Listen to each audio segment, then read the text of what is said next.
Welcome everyone to our webinar this month. Just going to let people have a few minutes to filter in.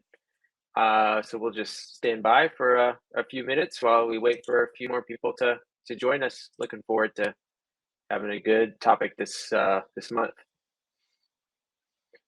So while we're waiting, I'll let everyone know that we do record these webinars. So if you need to drop off at any time or don't quite remember what we said at some point, we'll post these onto our website, usually within a few days, and we send out an email reminder that these are posted. So you can return and revisit this webinar whenever you like in the future.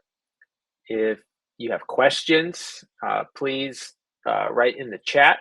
We have Ellen, one of our team members, monitoring the chat, and she'll share questions with me and I'll answer them as they go along. So if there's something that is unclear or you have questions on, feel free to just write a question straight in the chat at that time and I'll answer them up front.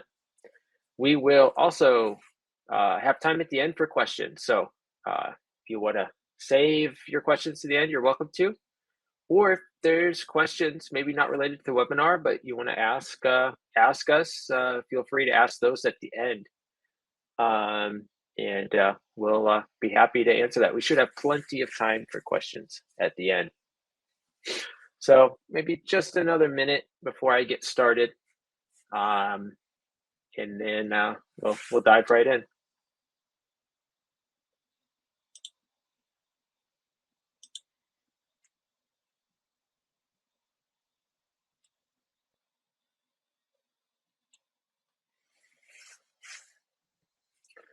All right, well, I'll jump right in. Before we get started, we do have a question, and I'll answer this question up front. We have a question from an inspector that, is there such thing as a, quote, clear certificate? I had a client ask about it. I'm not sure the context for this. I can assume this might be looking for a letter or documentation that the home is clear of mold, I would assume. Maybe we're talking home inspection or maybe a post-remediation testing. So as home inspectors, you want to be careful that we're never saying a home is free of mold. That's not a true statement because there's always mold in our natural environment all around us. So you want to be very careful because the only way to be sure that a home does not have any mold, you dismantle it, take it apart, look inside of wall cavities, look under flooring, because there are places that mold could be growing or had grown in the past that we cannot visibly see or access or detect with air samples. So you want to be very careful. We're not clearing home of mold or saying that the home is mold free. We're making indications that there's no abnormal or elevated levels of mold. Now, in one instance that I've seen, letters or documents that say clearance or verification is in post-remediation. So if someone were to have a mold issue, mediator comes out to clean up that issue. In that area of containment where the mold work was done, a mold inspector can do what's called a post-remediation verification or post-remediation assessment to make sure there is no remaining visible mold growth present, no elevated levels of mold growth in that area on surfaces or in the air. And that mold inspector would then draft up a post-remediation verification letter saying that things have been returned to a pre-loss state. That's a little advanced for a home inspector, certainly with some training and the proper knowledge, you could perform those sorts of assessments, but that's traditionally done by an environmental consultant. But that's the only context that I've used the word cleared or clearance in regards to mold. So with that being said, we'll jump right into this month's topic. Indoor air quality testing, more than just mold. So we really enjoy giving these webinars. We get a lot of great feedback, and I hope you guys like them as much as we like preparing them for you. There's a lot of work that goes into these to help you guys, and we get a lot of good feedback. So we enjoy doing these. So this month, air quality beyond mold. So just kind of go into our company up at the front. I'll define what indoor air quality is. What are the benefits to the home inspector? What's the benefit to the home buyer? And some time for questions and answers. So air quality is a big topic. It's not just mold. There are some other things a home inspector could look into offering to give their clients some additional data points and information about the property they're looking to purchase. Also, with a little bit of training, you could maybe offer some more standalone services with some new training or equipment that you might not already be doing. So that's the target for this month's webinar. So a little bit about me. My name is Dylan McIntosh. I'm a certified industrial hygienist. And what that means is I've done hundreds of assessments. My specialty in industrial hygiene has been indoor air quality, employee monitoring, things like that. So I've done assessments from anywhere from a studio apartment up into industrial manufacturing locations, up into large, 500,000 square foot warehouses for indoor air quality assessments. So I've done a lot of these in my career. Now I'm working here at Techcyte. I'm the lab director, as well as the Sporecyte product group manager, as well as a few other hats around the company. But I've been here for a little over 2 years, and my industrial hygiene career goes back about seven years now, doing those sorts of assessments. So this is kind of my bread and butter. We were talking about getting prepared for this webinar, and I said I don't really need to prepare. I can give this discussion in my sleep. I've had these conversations so often. So who are we? If you're new to this webinar series, a little bit about our company. We're Techcyte. We are a software company that utilizes artificial intelligence to create laboratory diagnostics. Founded in 2013. We really are leaders in machine learning and artificial intelligence related to digital microscopy. We focus on air, liquids, smearable diagnostics in the human, veterinary, and environmental spaces. So we're used by laboratories, pathologists, doctors, veterinary clinics, and also environmental assessments like the mold testing that you might do as a home inspector. Like I said, we've got 3 different verticals. Environmental, which is Sporecyte. That's who we are here to represent as today. Our human analysis is under the Techcyte banner. We have a collaboration with Mayo Clinic, as well as some other human health partners. Our animal analysis is white labeled by Zoetis, which is a large veterinary pharmaceutical provider. And they sell our services to their many clinics around the world. So we have a commitment to home inspectors from our environmental vertical. We operate our own mold laboratory in Utah, and our goal is to make your lives better, to make your clients' lives easier, give you good data. So quick, accurate, consistent, affordable mold testing. We are striving to make the best report in the industry, as well as improving on that report, which we'll have some updates coming later this year.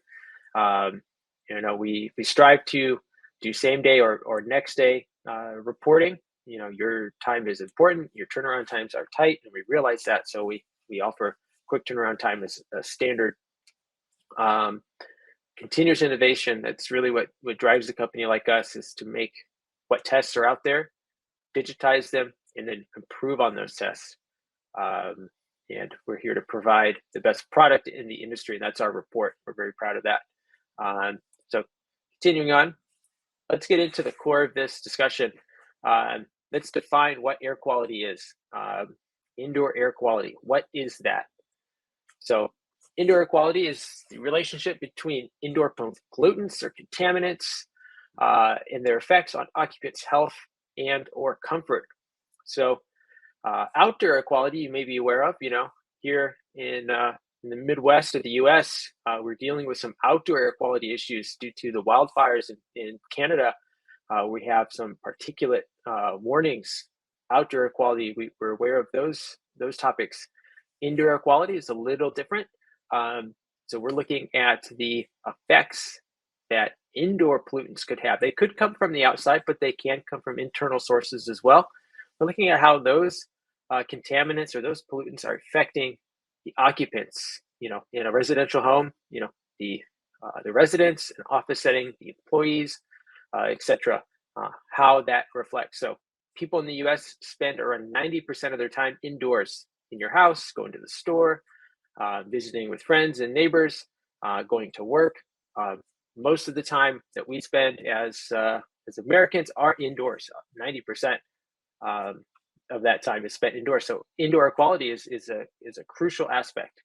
You pair this with modern building methods where there's a mandate for energy efficiency. And how do you manage energy efficiency? You close off the internal envelope of the house very tightly. Now, we've realized that there are things that can be too tight. So the very cutting edge of building methods, we're starting to look at reintroducing air into the space, but that air would be treated air, where when things get closed off very tight, that allows for problems to consolidate and become actually larger problems, because you don't have the natural ventilation that you could have from a leakier home. So an older home has leakier construction, more natural air exchanges happening, allows for these contaminants to naturally not be able to build to a higher level than in a home that is more airtight. So there's a saying in the industry that the solution to pollution is dilution. And when you do not have natural ventilation in a very tight building envelope, that can be difficult. You may need to start introducing fresh air back into the house. An ERV is one way, or just outdoor air ventilation, introducing it back into the house. There are ways that we're doing this now that can bring in the benefits of dilution and ventilation, as well as minimizing the energy inefficiencies by introducing untreated, just naturally occurring outdoor air inside. So, and then also, since COVID-19, more people are spending more times indoors. More people are working from home now. So the indoor air quality of your home becomes a higher priority when you are now spending 8, 9, 10 more hours in the home than you typically would when you were out and about in the office for many people. Now that we are coming out of the COVID-19 pandemic, people are getting out and about more. But 2-3 years ago, when there wasn't much to do outside of the house and people were spending 24 hours a day in their homes, I was actually at the busiest point in my career, because a lot of people were realizing there are things that were affecting them in their home that they had never been bothered by before, because they just now are spending so much time in their home. So let's classify some of the classes of pollutants or contaminants. There's 3 main classes: biological, particulate, and chemical. So biological, living things. Particulate, that's uncategorized particulates. These could be combustion droplets. They could be dust and dander and debris in the air that you're breathing in from any number of sources. And chemical could be things like radon or vapors from paints and other chemicals. So we'll start with biological. Naturally, Sporecyte, we're an environmental lab focusing on mold. We'll get this out of the way first, and then we'll go into those other topics that are a little beyond what we do here to give you some information. So bacteria, viruses, mold, insects, allergens from biological sources like animal dander, dust mites, etc. So most biological contaminants require laboratory-based sampling. There are not really reliable sensors, at least in the consumer grade sense. There are research level sensors that are being developed to detect these contaminants. But for the most part, for a home inspector, these are things that you would need to sample with laboratory methods. Bacteria things, bacteria sampling would be there was a sewage leak and they need to test that the sewage had been cleaned up appropriately. So you're checking for fecal bacteria, coliform bacteria on the areas that had been affected. Um, Viruses are a little difficult just because there's not a lot of assays out there to test directly for viruses. It's a little, that's pretty beyond what a home inspector might be asked to do. Mold, water damage in homes and buildings, visible mold growth or suspected mold growth, or air sampling to screen for potential mold problems. Those all require laboratory analysis. Insects, your termites, your ants, your cockroaches, things that you might call an exterminator for. Those are biological contaminants. Those pests, not only can they damage your home and building materials like termites, people can be allergic to these things. They can even bite, sting, cause reactions in those ways as well. So those can be contaminants. Allergens, pets, other pests, rats, mice, cockroaches, other insects, they release these proteins on their from their cells that then can be breathed in by people who are affected. And you can test for these allergens by uh, collecting dust samples or in some cases air samples that can be then analyzed by a laboratory for the presence and concentration of these airborne or surface collected allergens. These can be very crucial if you have somebody, a family that may have very serious allergies to these household allergens. Tests like this could be very helpful in those instances because things like um, cat allergen is particularly very hard to remove from the environment completely. And if you have a very serious cat allergy, you may get a report that the homeowner currently does not have a cat, but you don't necessarily know, did they have one 2 years ago? Did they have one 3 years ago? Did the previous owners have cats and the carpets are still original to the even prior owners? Things like that can still affect very sensitive individuals. So those are things that can be assessed with sampling that gets sent off to a laboratory. So particulate, this is the broadest category. It ranges from anything from outdoor pollution, from vehicle emissions, exhaust, industrial emissions, wildfires, like I mentioned. Particulates in the air typically are undifferentiated. We differentiate them by size because the general particulate emissions in the environment, what specifically they are is typically not important in most cases. We'll talk about some special cases in a minute. But the size is what matters because the smaller the particulate, the deeper they can get into someone's respiratory tract.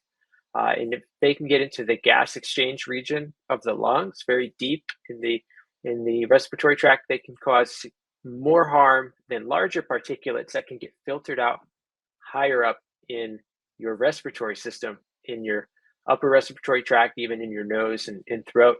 Very large particulates can get filtered out there, so they don't have as much of a health risk. But these particulate matter measurements can be measured with laboratory tests, which is very uncommon in an industrial or in a general air quality assessment. That is more for industrial cases. You're a woodworker and you want to make sure your employees are not getting exposed to high levels of particulate, too high regulated levels in an employer situation. In a home or office, typically you could use instrumentation, and the price for this instrumentation is coming down every year. There's lower and lower price sensors that are relatively reliable that can be used to screen for these particulate sizes. So in a building environment, we're concerned with things like PM10, which is very large particulate emissions from the outdoor air, PM5. That means particulate matter 10 microns in diameter or 5 microns. There's PM 2.5, which is 2.5 microns. Below that, we start getting into what are called fine and ultrafine particulate. There are sensors out there that are relatively affordable for an inspector to purchase or rent that go down to measuring up to 0.3 microns in diameter. So those are ultrafine small particulates that they can be very interesting to see what those levels are. These levels are things that we also can measure by proxy on our air sample reports that we issue.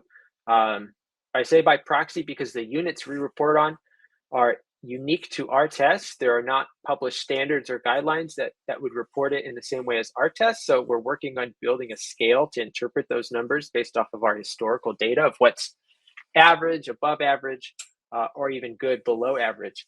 So that's some of the updates that we're bringing to our mold reports later this year. So there are ways to test for these. And like I said, they come from everywhere. They could be skin fragments in the home, dirt, dust from smoke, general combustion, your stove, your fireplace, construction debris, outdoors, any number. You could have particulates coming from vehicle emissions, the tires on the road create a very fine tire particulate that's prevalent in urban areas in the US.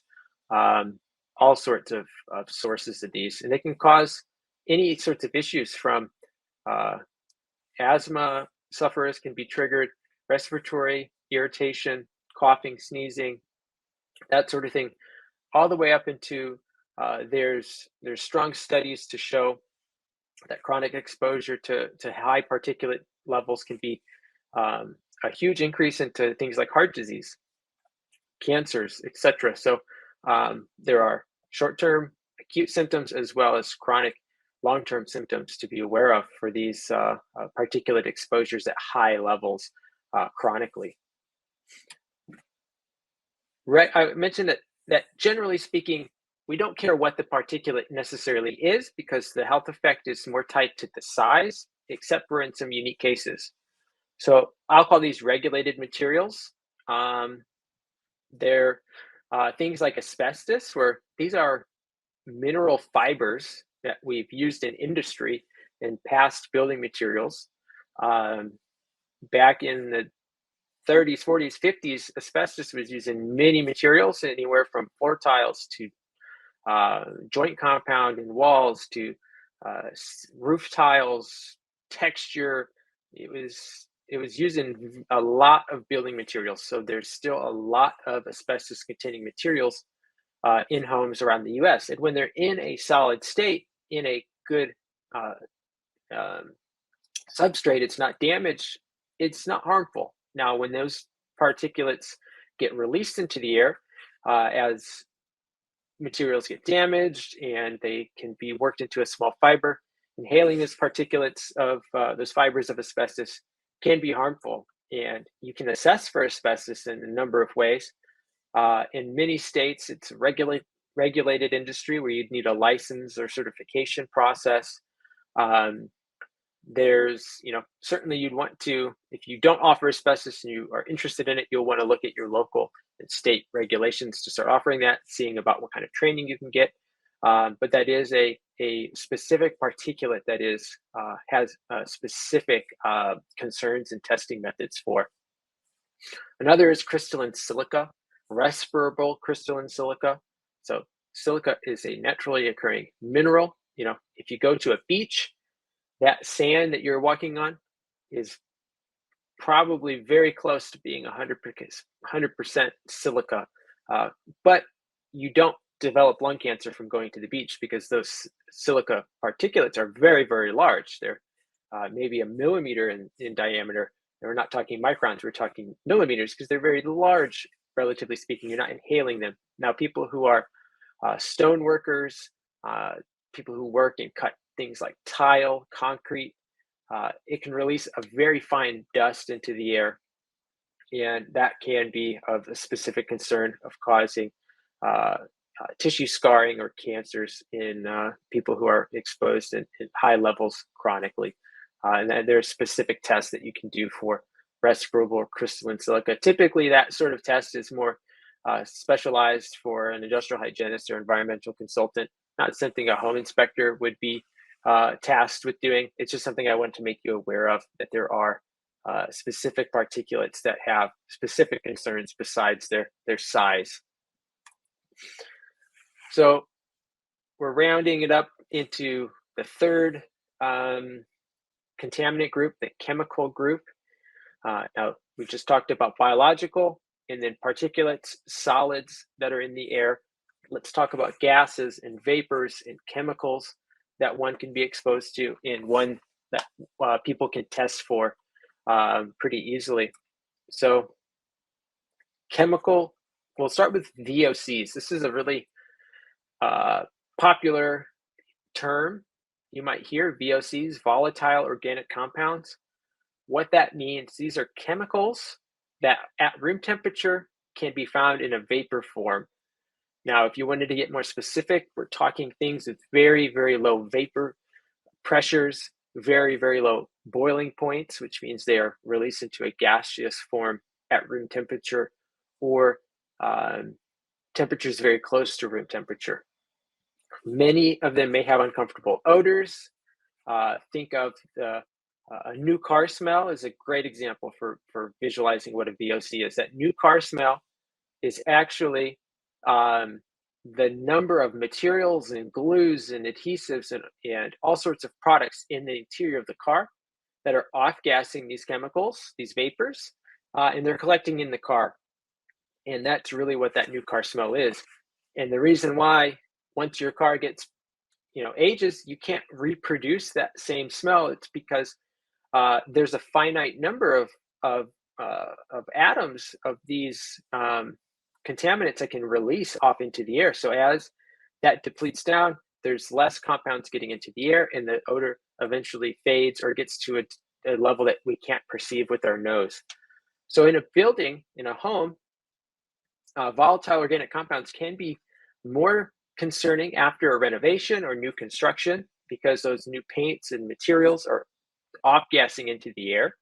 But also there are some products that can release these just from the occupant's personal habits. So things like cleaning products, personal care products, things like perfumes and hairsprays and things like candles or air fresheners or cleaning products can all release these VOCs. And VOCs can cause acute respiratory irritation. Most of the time, we're not talking about chronic exposures where there'd be more serious health effects possible. We're not usually measuring these VOCs in that high of a level, but they can cause irritation, headaches, all sorts of effects in certain levels over an amount of time in a home. And these can be measured in the home, either with sensors. And again, there's some low cost, affordable sensors out there that are getting better and better each year, where in the past you'd need pretty specialized piece of equipment called a photoionization detector that used to be, you can still purchase these for thousands of dollars. But now there's lower cost photoionization detectors or lower cost electrochemical sensors that are relatively accurate enough for a useful screening tool for $100 or a few $100s, and they can be paired with other sensors as well. You can also do laboratory-based tests to identify what the chemicals are in the air if you're looking to figure out what the source is. A common thing that I did a number of years ago, around 2016, 17, is I did a lot of testing for formaldehyde emissions from laminate floor products. There's a big news story about lumber liquidators, hardware flooring or laminate wood flooring releasing high levels of formaldehyde. So we did specific tests to test for that formaldehyde emission in homes that had been affected to see if it was impacting the residents in those cases. Another chemical, you might not think of this as a chemical, carbon monoxide, colorless, odorless gas in a home. It's a byproduct of combustion, specifically incomplete combustion. So our combustion plants are not 100% efficient. So there is a naturally, just with the operation, a release of some amount of carbon monoxide. That's why things are vented to the outside, like a furnace and hot water heater. But things can be ducted incorrectly or improperly, or not at all in some extreme cases. And things like that, or a furnace that is not operating correctly, can release levels of carbon monoxide into the environment. In homes that have gas burning appliances, you should have carbon monoxide alarms in the home and making sure they are working, because those are designed to trigger an alarm at a very high level that is dangerous to your immediate life. Basically, it's there to trigger at a very high level, high enough level that you could ultimately die from if you are too exposed to it for too long. Now, that is on one extreme. Chronic exposures to low levels of carbon monoxide, levels that are far below what is immediately dangerous to your life and health, would not trigger a carbon monoxide alarm, but chronic low levels of carbon monoxide of a few parts per million can have health effects. You could have all sorts of headaches, irritation, focus problems, drowsiness, things like that, that can be tied to low levels. So you can measure carbon monoxide with an instrument. It's usually paired with, like I said, maybe a VOC measurement, as well as maybe even particulate matter or carbon dioxide, which is what we're going to discuss next. So carbon monoxide, homes that have combustion appliances, this is something that could be of concern. So carbon dioxide in a home, a carbon dioxide is typically given off by the occupants. Me sitting here in my office, talking for the last 35 minutes, almost nonstop. I bet if I was to measure the carbon dioxide levels in my office right now, they'd probably be pretty high, probably up in over 1,000 parts per million. Where in the outdoor environment, typically we're about 400, 450 parts per million. Now, carbon dioxide is also a byproduct of combustion from things like automobiles, fossil fuel burning power plants, etc., across the globe. So if you think of the rising ambient levels of carbon dioxide from the industrialization of the earth, our levels in the outdoor environment have actually been going up over the past 100 years, and we can measure that. So there's been a upward trend in the ambient levels, but in your home, it's a good indication for ventilation, because that amount that you're over the ambient levels outside is telling you how well your air is getting exchanged with fresh air outside. So if you have great ventilation, your levels, even with high level occupancy, your levels of carbon dioxide will be close to that 400, 450 ambient outdoor level, where in extreme settings, the example I like to use is a stuffy classroom. You've got 30 people in a classroom. Maybe there's windows that don't open and there's no centralized HVAC. In those situations, we can see carbon dioxide levels get into over 1,000, 2,000, even higher. Now, these levels, very high levels, could be an asphyxiation where you got the ratio between carbon dioxide and oxygen. Those are not going to be something that we see in a home. You'd need an extreme situation of a huge proportion for that to happen. But if you had carbon dioxide levels in the 1,400 to 2,000 range, there can be a number of issues that can come from that: loss of focus, drowsiness, headache, all sorts of things. But like I said, it's a ventilation marker. So if you're showing that you have high levels of carbon dioxide, you're indicating that your ventilation is pretty poor, and that could allow other contaminants to build up. VOCs could be reaching higher levels than expected because ventilation is poor. Carbon monoxide could build to higher concentrations with poor ventilation. So that's a good marker for ventilation. And again, this isn't a piece of equipment that can be paired with other sensors, but at a relatively low cost these days for the grade tool that a home inspector might need, maybe only a few $100s to get a sensor that can check for carbon monoxide, carbon dioxide, temperature, relative humidity, maybe even particulate matter, maybe VOCs as well, to do a good screen. You know, you're not trying to uh, pinpoint and diagnose specific concerns. It's more so screening the home for potential problems that you may be able to find with these types of equipment. So another chemical contaminant, radon gas. So this is a colorless and odorless soil gas. Comes from the earth, comes from the radioactive decay in the soil of the earth. It's more prevalent in some geographical regions of the US. The federal government actually has a really useful tool. It goes on the county level. There's even a county by county level of the expected radon concentration. Now, that's to say some areas are more likely to have radon, but radon can happen anywhere. So this is gas that comes out of the soil, comes through the foundation of a home, and collects in basements, or if it's a slab foundation, on the first floor. And the main problem with radon gas is it's the leading cause of lung cancer in non-smokers. And in individuals who are smokers, it's the second leading cause of lung cancer. So it is a serious health effect if it is present, and the only way to know is to do tests. And I know many home inspectors do radon testing. It's something that can be done relatively easy.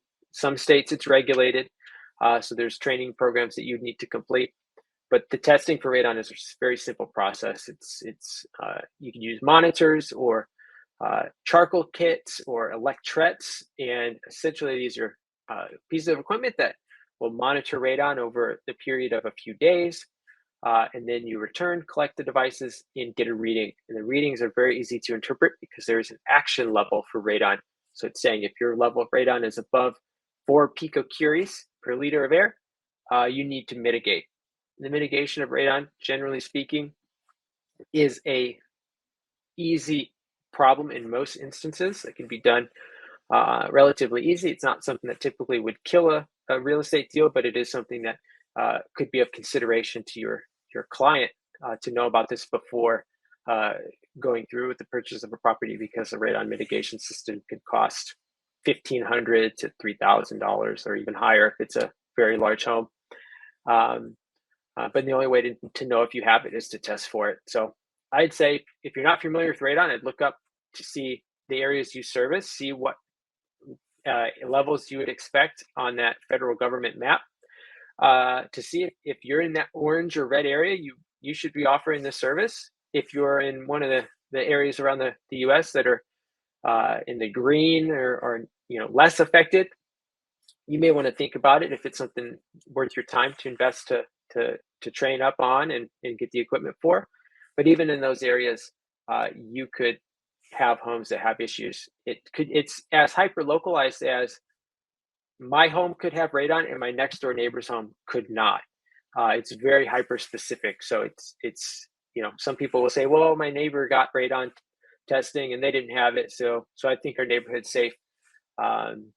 Generally speaking, it's less likely to happen from one neighbor to the next if it's very low, but it's still possible. Each home is unique and can cause for levels to build. There's a unique also case with radon can be present in stone slabs, so countertops, tabletops, natural stone.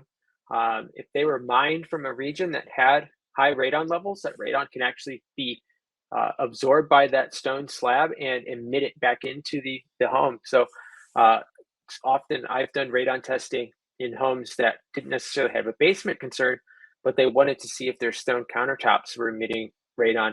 Generally, in those cases, it's not high enough to trigger a level above the action level, but it is something to be aware of in in that instance. It's a unique case that can happen with stone countertops. So indoor air quality training, how do you get up to speed? How do you learn how to take these tests, interpret the numbers, and give valuable advice to your clients? You probably don't need to become an expert. You certainly could go down that rabbit hole and decide that you want to pivot and start offering indoor air quality testing as a core service. Certainly at my last company, we did training for indoor air quality. And we had many home inspectors say that they're looking to pivot their career to something else related to their training as a home inspector. Indoor air quality is a great industry to get into. It's something that you could offer as a standalone service or as a screening service for your clients. The newer sensors on the market make getting into this industry, getting your feet wet, a lot easier than it was not too far back when you probably need $10,000 or so worth of equipment to seriously consider offering air quality assessments. There are a number of self-guided indoor air quality training that you can get. You could take courses for certification as well that you could take online or in person. There are no shortage of resources out there to get up to speed on indoor air quality if it's something you're interested in. There's quite a bit of options out there from various training providers. This is just kind of an introduction to you. Sporecyte doesn't offer training into indoor air quality beyond the core service that we have for our mold test. But there's certainly a breadth of resources out there as a home inspector that you could get into. So now it's time for some Q&A. I didn't see too many questions come through during the presentation, so let's just take a few moments here. We've got 10 or 15 minutes to discuss some questions. So I'm seeing some pop through here. So I have a question. Which organization do you recommend to get indoor air quality training? That's a great question. It kind of depends on how deep you want to get into the industry. If you're looking to just get up to speed with the terminology, the methods of testing, interpreting numbers very basically to act as a screening tool for your clients, you could do no harm by jumping to YouTube. There's various resources out there for free that you could start looking at. One that I helped produce at my last job was the Indoor Air Quality Association, the IAQA.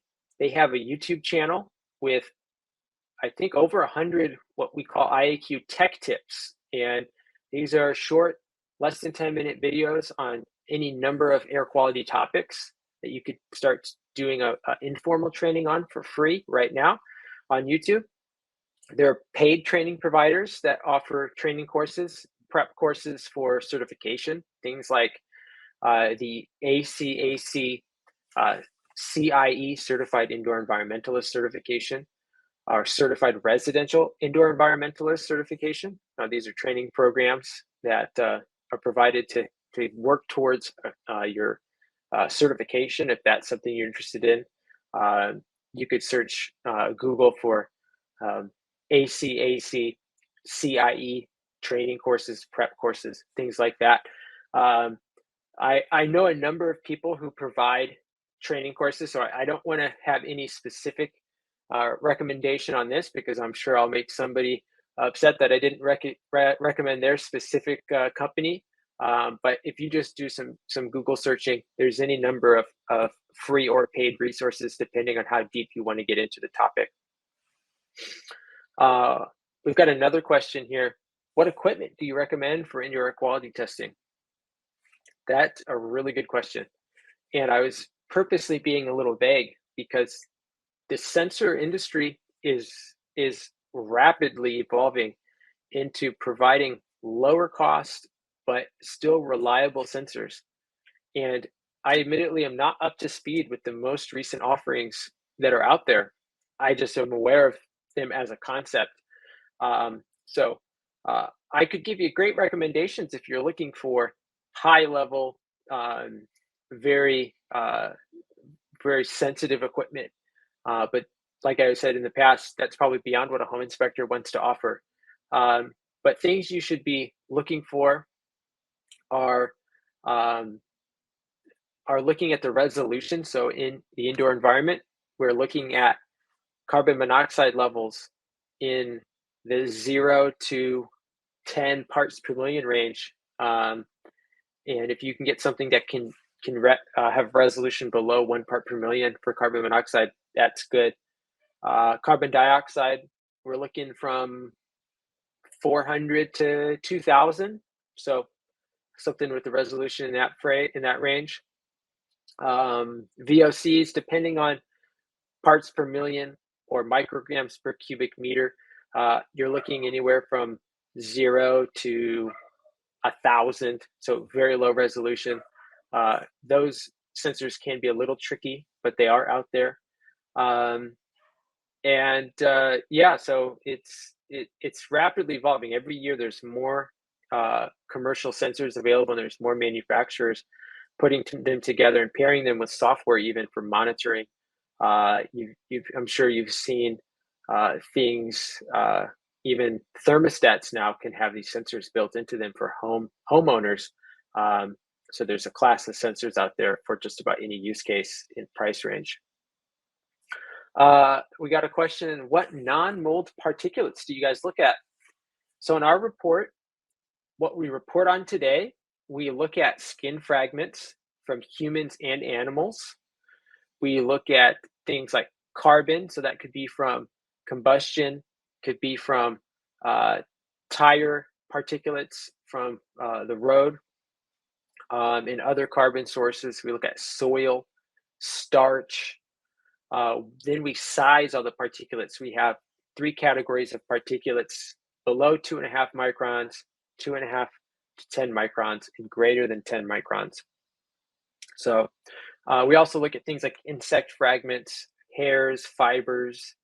Um, I'm sure I'm missing some. If you look at our report on our website, our example report, and you scroll down to the non-fungal particulate page, you can see the listing of particulates we report on today. There are more that we find that we do not report on, just because they're really not that interesting. But the most interesting on that page are definitely the sized particulates, and I'm really looking forward to getting better interpretation on that for our reports, and hopefully later this year we'll have an update to our report that will give you some interpretation on if it's high, low, or average.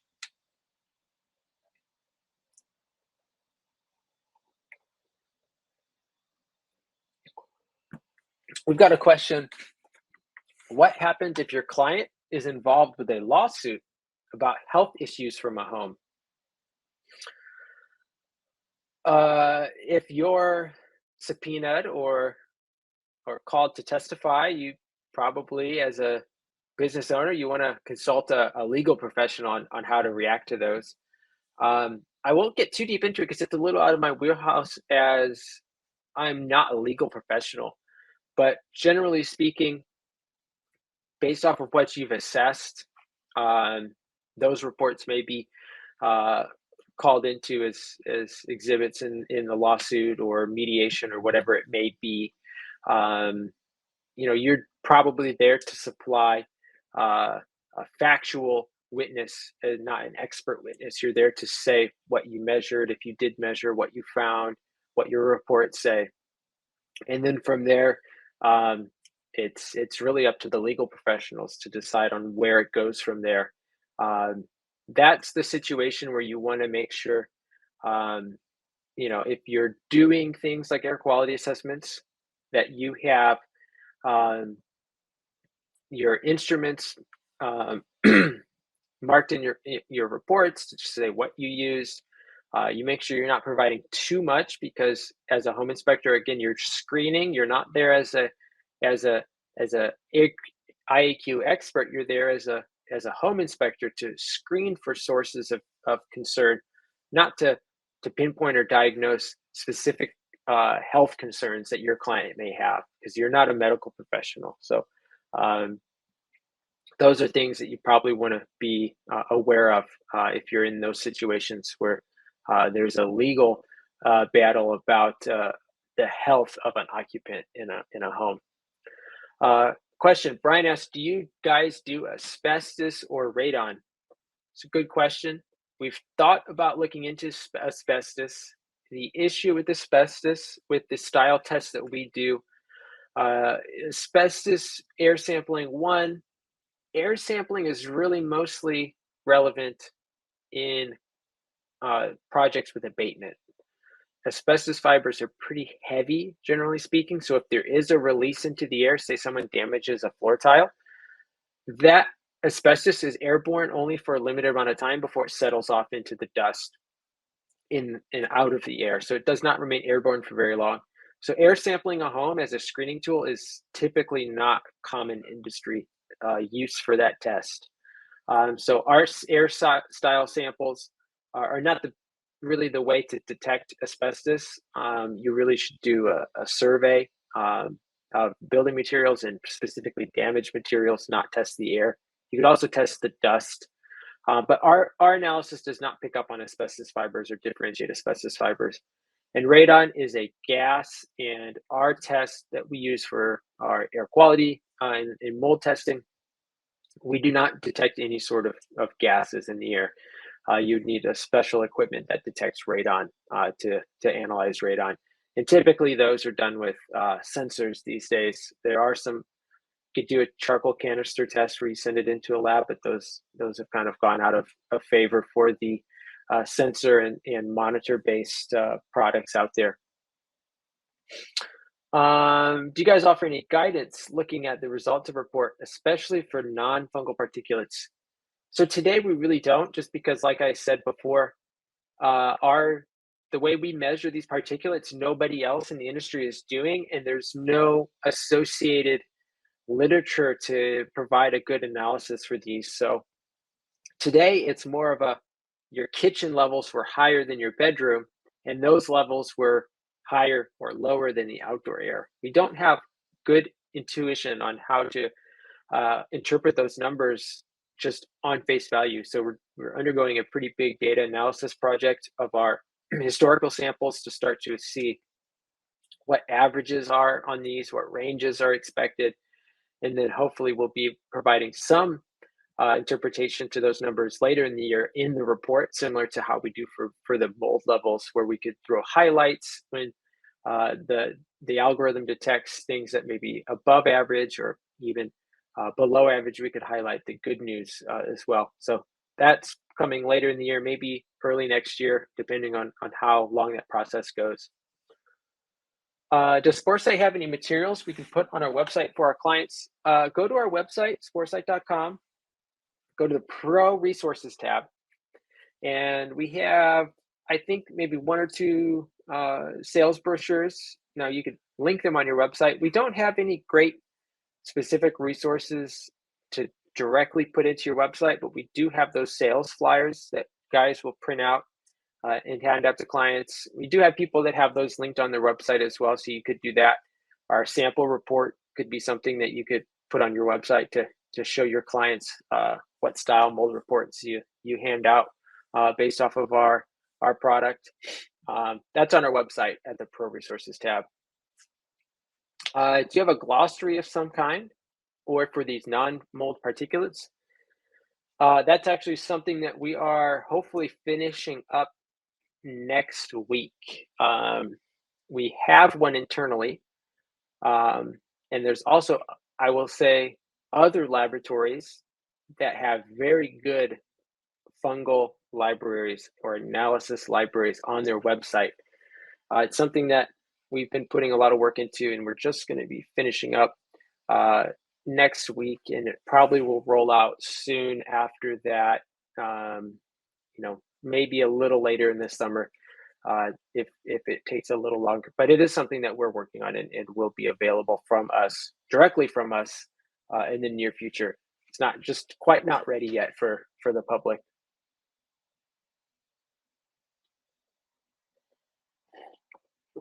So I'll say, as I wait for any more lingering questions to come through in these next few minutes, if you have questions that you didn't think of during this call, and they come to you later in the day, or they come to you later in the week, you can reach out to us on our website. There's an info form. Many of you probably have Jim or Ellen's email or phone number.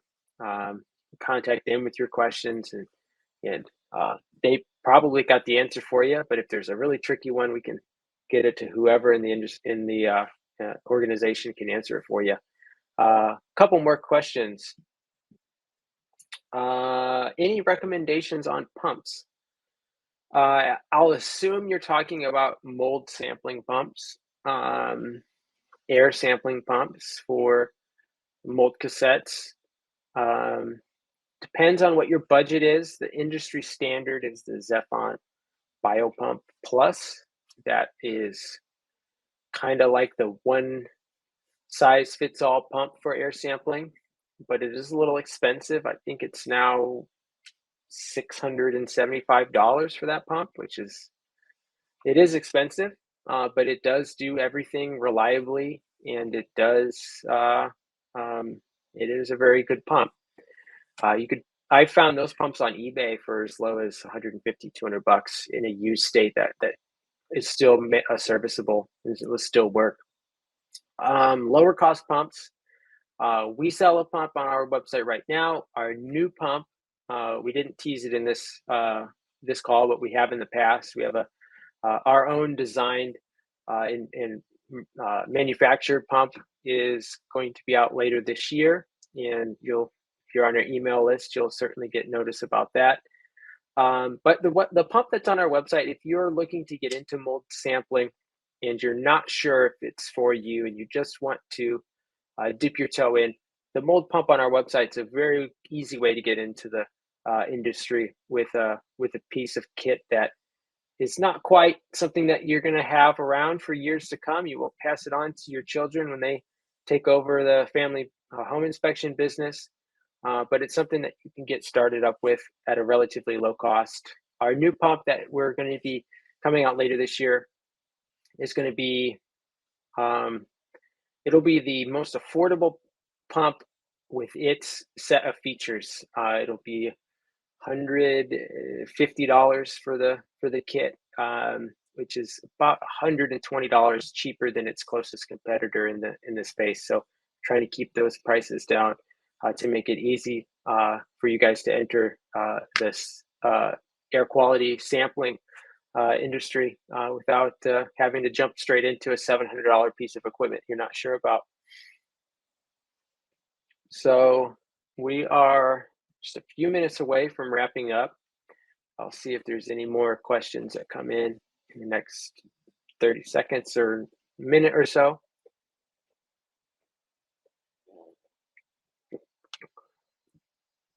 I got another question here. It says your website mentions taking samples at 5 minutes for 15 liters per minute, but some guys I know do different minute or liter amounts. Do you have any recommendations? So my experience doing air sampling for mold, I've probably collected, I don't know, a couple thousand air samples for mold in my career. Almost all of them have been at 5 minutes, 15 liters per minute. What you use, what dictates the flow rate, the liters per minute, is the cassette.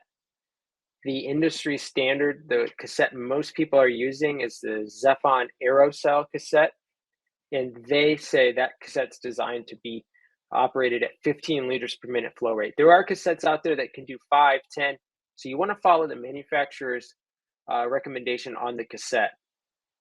And for the most part, that is 15 liters per minute. The 5 minutes part comes from, a lot of industry resources that say 5 minutes in a residential home setting is appropriate. And this is because you do not want to sample too long. If you sample too long, the sample gets oversaturated. So in the sample, it's an adhesive piece of gel, and spores and particulates come in and get stuck to the gel. And every piece of that gel that has a particulate on it is a space where if some other piece comes and hits right there, it bounces off and doesn't get trapped. So if you get that thing saturated, it's totally covered with debris, you're undercounting the true counts. And you want to avoid that. And there are extreme cases where 5 liters per 5 minutes in a home saturates the sample in a very filthy home. So if you look at there's a little flyer that you can find on Zephon's website, or EMS is another manufacturer of cassettes. You can see their recommended sampling intervals. They say 1 minute for very dirty environments, a basement that's extremely filthy, or an area that has had recent construction, so drywall work, things like that. 1 minute is appropriate. 5 minutes for residential settings, 10 minutes for places like offices with places that are generally going to be cleaner. Those are the recommendations from there. We say 5 minutes is a good middle ground because you're not likely to oversaturate it. It gives you a long enough sampling period that our detection limits are relatively low. And it's what the cassette manufacturers recommend themselves. So I think that is a good enough reason to stick to that. If you vary from that, you just want to make sure you understand the consequences. So looks like we're a minute over, and so I'm going to wrap things up now. If you have questions, like I said, reach out to us through our website or through your contact with Jim or Ellen, and we'd be happy to answer any questions. And again, this will be posted to review later on our website and sent out to an email. Thanks for joining us today. Hope you had a good hour with us and you learned a lot. And we hope to see your name on some chain of custodies coming into our lab soon. Thanks.